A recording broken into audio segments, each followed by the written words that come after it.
नाशिक मध्य महायुतीच्या उमेदवारांचा विजय होताच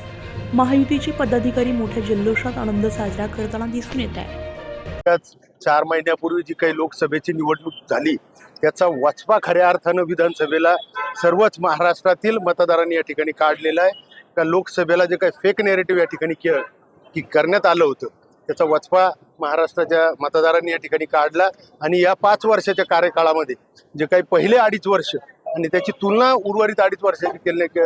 केल्या गेली त्यामध्ये आपल्या राज्याचे मुख्यमंत्री आदरणीय शिंदे साहेबांनी जे लोकाभिमुख निर्णय या ठिकाणी घेतले, सर्वसामान्य माणूस हा केंद्रबिंदू ठेवून अनेकांच्या कुटुंबांना म्हणजे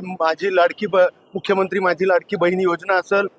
वीज बिल माफ असेल, 1 रुपयात पीक विमा असेल, असे अनेक निर्णय त्यांनी घेतले आणि मला असं वाटतं का त्याचंच रूपांतर या मतामध्ये होऊन एक क्लीन स्वीप महायुतीला या ठिकाणी मिळालेला आहे। खऱ्या अर्थानं मुख्यमंत्री आदरणीय शिंदे साहेब, उपमुख्यमंत्री फडणवीस साहेब आणि उपमुख्यमंत्री अजितदादा यांचं मनापासून या ठिकाणी आम्ही सर्वच जनता त्यांनी जे केलेलं काम आहे त्याचं हे फळ आहे आणि म्हणून त्यांचे मनापासून या ठिकाणी आभार मानतो।